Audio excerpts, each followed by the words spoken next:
ശ്രീ രാജേന്ദ്രൻ, നമ്മൾ ഈ ചർച്ചയിൽ പങ്കെടുത്ത എല്ലാവരും പറഞ്ഞു വെക്കുന്നത് നമ്മുടെ ഒരു സിസ്റ്റത്തിൻ്റെ വളരെ കൃത്യമായ ഒരു പരാജയമാണ് എന്ന് തന്നെയാണ്.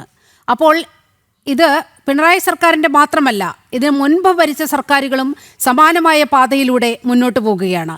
ഇപ്പോൾ എൻ ശ്രീകുമാർ പറഞ്ഞു നിർത്തിയത് ഈ ഒരു സർക്കാരിൻ്റെ അവസാനമാകുമ്പോഴേക്കും ഈ ഉള്ള ഉത്സാഹമെല്ലാം മന്ത്രിമാർക്കും സർക്കാർ സംവിധാനത്തിനും ഒക്കെ നഷ്ടപ്പെട്ടു പോകുകയാണ്. ഒപ്പം അതനുസരിച്ച് മാത്രമാകും ഈ ഉദ്യോഗസ്ഥ വൃന്ദവും ചലിക്കുക. ഇപ്പോൾ നോക്കൂ, ഈ മെയ് 15-ാം തീയതി സ്കൂൾ അധികൃതർ ഈ ലൈൻ അവിടെ നിന്ന് മാറ്റണം, അല്ലെങ്കിൽ അവിടെ ഒരു പോസ്റ്റ് ഇട്ട് ഈ ലൈൻ ഉയർത്തിക്കെട്ടണം എന്നുള്ള ആവശ്യം KCBക്ക് മുൻപാകെ വച്ചിരുന്നു. പക്ഷേ KCB അധികൃതർ അത് മുഖവിലക്കെടുത്തില്ല. KCB പറയുന്നത് ഈ ഷീറ്റ് അവിടെ ഒരു ഇത്തരത്തിൽ ഒരു കെട്ടിടം നിർമ്മിക്കാൻ അനുമതിയേ ഉണ്ടായിരുന്നില്ല, പഞ്ചായത്തിൽ നിന്ന് അനുമതിയേ ഉണ്ടായിരുന്നില്ല. അപ്പോൾ വിവിധ വകുപ്പുകൾ അങ്ങോട്ടും ഇങ്ങോട്ടും കുറ്റം പറഞ്ഞുകൊണ്ട് ഈ സമയം തള്ളി നീക്കുകയാണ്. ഇത്ര വലിയ ഒരു അപകടം ഒഴിവാക്കാമായിരുന്നു. പക്ഷേ സർക്കാർ സംവിധാനങ്ങൾ ഒരു തരത്തിലുള്ള ഉണർവും ഇക്കാര്യത്തിൽ കാണിച്ചില്ല. ഞാൻ ശ്രീകുമാർ സാർ പറഞ്ഞതിനോട് യോജിക്കുന്നില്ല. മറിച്ച് ഈ സർക്കാർ അതിൻ്റെ ഊർജം, സർക്കാരും അതിൻ്റെ പാർട്ടിയും പാർട്ടിയുടെ കുട്ടിക്കുരങ്ങന്മാരായിട്ടുള്ള SFIയും DYFIയും അവരുടെ ഊർജമൊക്കെ തന്നെ തെറ്റായ വഴിയിൽ പാഴാക്കി കളയുന്നതിൻ്റെ ദുരന്തമാണ് നമ്മൾ ഇന്ന് അനുഭവിക്കുന്നതെന്നാണ്. നോക്കൂ, നമ്മുടെ ദേശീയതയുടെ സാംസ്കാരികതയുടെ എല്ലാ ബിംബങ്ങളും പ്രതീകങ്ങളും രാജ്ഭവനിൽ നിന്നും അതുപോലെ തന്നെ കേരള സർവകലാശാലകളിൽ നിന്നും അറിവിൻ്റെ തിരുനടകളിൽ നിന്നും നിഷ്കാസനം ചെയ്യാൻ ഇറങ്ങിപ്പുറപ്പെട്ടിരിക്കുന്ന ഒരു ഗവൺമെൻറ് അതിൻ്റെ കുട്ടിക്കുരങ്ങന്മാരാക്കി പോഷക സംഘടനകളെ മാറ്റിക്കൊണ്ട് കലാലയങ്ങളെ കലാപശാലകളാക്കി സർവകലാശാലകളെ മാറ്റിക്കൊണ്ടിരിക്കുന്ന, അതിനുവേണ്ടി മാത്രം ഊർജം പാഴാക്കിക്കൊണ്ടിരിക്കുകയും അതിന് പ്രയോറിറ്റി കൊടുക്കുകയും മുൻഗണന കൊടുക്കുകയും ചെയ്തിട്ടുള്ളതിൻ്റെ ഫലമാണിത്.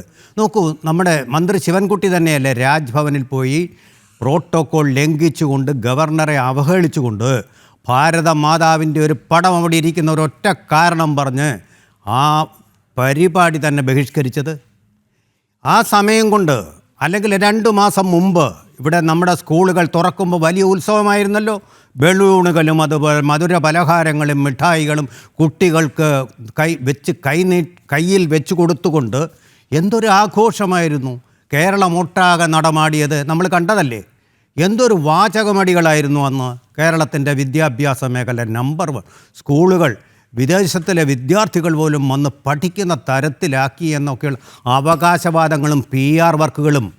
ഈ അവകാശവാദങ്ങളും PR വർക്കുകളും ഒന്നും ഒരു ഗവൺമെൻറ് നിറവേറ്റേണ്ട കടമകളായിട്ട് നമ്മുടെ ഭരണഘടന പറഞ്ഞിട്ടില്ല. കൊടുക്കേണ്ടത് അവൻ്റെ ജീവനും സ്വത്തിനുമുള്ള സുരക്ഷയാണ്. ആ പ്രയോറിറ്റിയിലാണ് ഇവിടെ പരാജയപ്പെട്ടിരിക്കുന്നത്.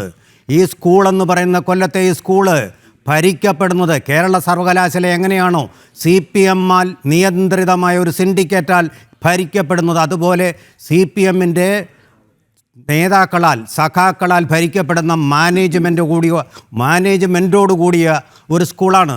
അവിടുത്തെ അധ്യാപകർ മുഴുവൻ ഏറെക്കുറയും CPM ആൾക്കാരാണ്.